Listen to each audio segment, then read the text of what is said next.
Lastly, we're going to talk about the Burger's equation. We've looked at the advection part of the Navier-Stokes equations. We derived the advection diffusion equation. We looked at the mixed nature of the Navier-Stokes equation. That was the Stokes equation that was of interest. And now the Burger's equation is going to be centered around this non-linearity of the Navier-Stokes equation. And this has a lot to do with the turbulent behavior, in case that's a term that you're familiar with. And so I have here again the Navier-Stokes equations as we derived in one of the previous videos, in a slightly different form again, specifically slightly different than from the Stokes equation. This might actually be the precise form that we derived in the third video in this small series.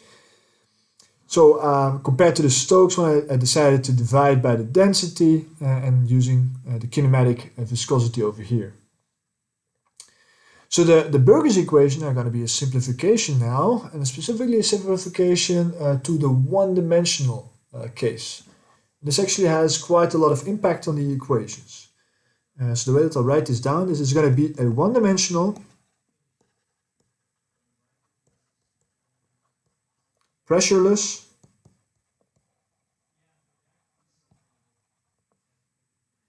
Navier-Stokes equation.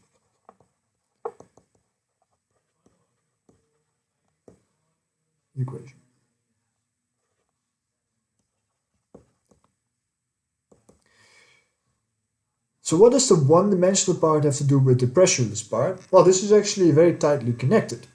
If we have a one-dimensional case, then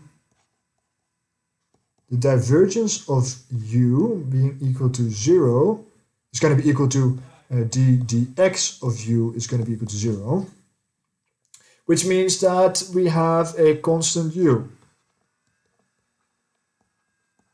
Now, that doesn't make for much of an interesting solution field. So in fact, we're going to have to drop this whole equation from the Navier-Stokes equations. Yeah, so we can't assume incompressibility anymore. Incompressibility in the one-dimensional case reverts to almost a trivially simple solution. Yeah, so we're going to throw away that equation. Now that means that we're only left with one equation, and our variables or our fields of interest are velocity and pressure. That's two. That's one too many. You have one equation and two unknowns. That's not allowed. So in fact, we're also going to have to drop this pressure term. So in that sense, this is a one-dimensional pressureless Navier-Stokes equation. Now if I then write this in a slightly more standard form, then the equation is going to be that the time derivative of u, and I'll write this now as a scalar quantity because we're dealing with a one-dimensional case. A one-dimensional vector could be interpreted as a scalar, plus u dx of u, right? The gradient simply becomes now the derivative with respect to x.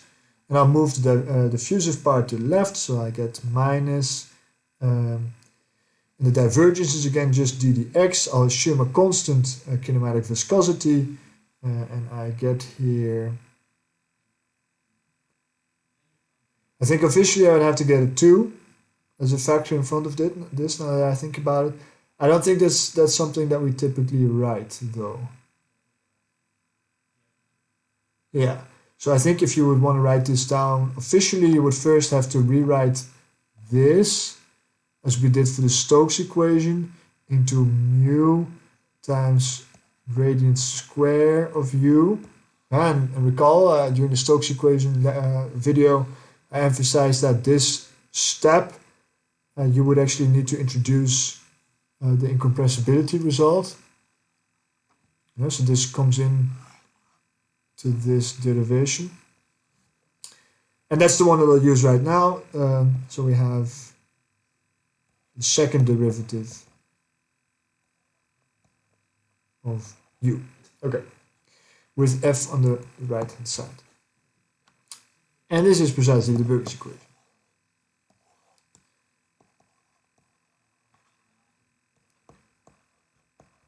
Or I should say, this is one of the ways that we write the Burger's equation. It's kind of a repeating problem here, that there are different ways of writing these equations depending on what is relevant to you. Particularly, I think for this case, we could also rewrite this as simply d dx of half u squared. So that would be a different way that you might find these equations. And in many cases, they actually completely drop the diffusion. So they would say that this is going to be equal to 0. And then it would be the viscousness Burgers equation. Now, and I want to go into those points, so I'll just stick with the equation and a half right here. There we go. So this is the Burgers equation that we'll use. We'll actually only get to these equations relatively late in the course, but I would already like to illustrate to you why this is an interesting equation. And I mentioned before, this has to do with the turbulent nature. And to go a little bit into detail of what that means, this has to do with the chaotic nature of the Navier-Stokes equations. And chaos in physics is something that can be quantified. This is the tendency of a system to develop completely different behavior if we make a small change to initial conditions, for example. Yeah, so you might get a certain flow field for a certain initial condition, and then if I change my initial condition just by a little bit, so maybe I introduce a little peak in terms of pressure or in terms of velocity, then my future solution may look completely different. Yeah, that's a chaotic system. And in part, this has to do with the multiscale nature of the Navier-Stokes equations. The small scale effects have effect on the large scales, and the large scales feed energy to the small scales. So there's this exchange of energy and information from large scales to small scales and back. And this kind of chaotic nature and this multiscale interaction, that is what turbulence entails. Now the Burgers equations, they are much simpler than the Navier-Stokes equations. In this sense, the Burgers turbulence, as we call it, is a simplified version of the full Navier-Stokes turbulence. But it has a similar level of specifically multiscale, a multiscale tendency. It pushes energy towards finer scales where the energy is dissipated by the viscous terms.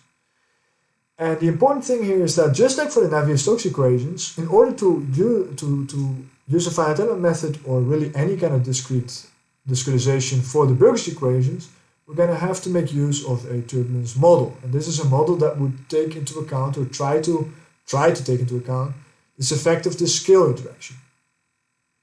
And I'll show you again some results that I have here, where we do or do not use a turbulence model. So these are the Stokes results. This is the Burgers equation. So what you're seeing here on the left is a solution graph. And again, here I have the Burgers equation, right? So the time derivative, we have this nonlinear advective term and a diffusive term. And on the right, we have an energy spectrum. And this is essentially a Fourier transform of our solution graph. So this is going to be a periodic solution. And if I take a Fourier transform and I think I had to square the weights of each of the modes to make this an energy quantity. So what you'll see is that if I start to excite this initial condition, which is right now just the steady 1, and I start to introduce a wave by means of this F, then we see that the energy takes a particular shape. And this is a shape that we also see for the Navier-Stokes equations. This is that energy kind of gets pushed towards the higher frequency modes, the fine scales. And in the fine scale range, it gets dissipated, so it moves to 0. So this was a solution that I obtained with a highly refined mesh, I think 80,000 degrees of freedom or something like that for a one-dimensional case, right? So that's very heavily refined. What happens if I use a much coarser mesh? Because that's the relevant case, right? We typically can't resolve turbulence to that level of detail. So we're always left with a too coarse discretization. So what we would have to do then is, it's about the realization that with a finite element method, we're only able to handle a section of the spectrum, of the energy spectrum. And everything else we will have to somehow take into account by means of a model. And this model these additional terms would have to model this energy dissipating effect of the finite scales. And here I have two example solutions where I reran the same problem, but now with a much coarser mesh. For the blue line, I just did straightforward finite elements. You see that we get a very funny looking solution. And for the red line, I used a turbulence model, one based on the variational multiscale method. This is also something that we'll talk about towards the end of this lecture series. And you'll see that the red line pretty much predicts accurately what the solution would look like after a couple of rotations, whereas the blue line does not. And the way that we can interpret this result is that in the red line we have dissipated the right amount of energy by means of our turbulence model. And in the blue line we have not. The energy was retained in the system. This excess energy starts to excite certain frequencies, starts to over-amplify some of the modes in our system, and as a result we get this unstable behavior. So that is the importance of the Burgers equation. It is a simplified version of the Navier-Stokes equation that is no longer mixed. It does still have an advective term, but the importance here now is that this advective term is nonlinear, and that introduces concepts very similar to the turbulence that we see in Navier-Stokes equations, and this is something that we can then try to handle, to understand, to develop turbulence models that might also be suitable for Navier-Stokes equation. Okay, so then I would actually like to summarize the last couple of videos. We talked about a couple of prototypical equations.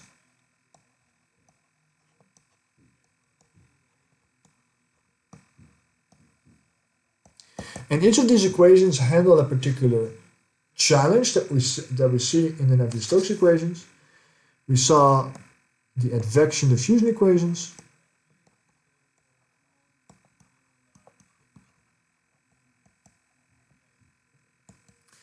And the importance here is precisely the advective term.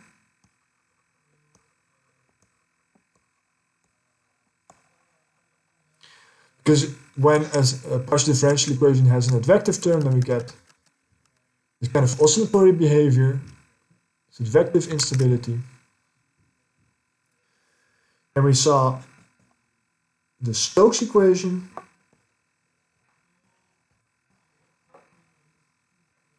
where the challenge is the mixed nature.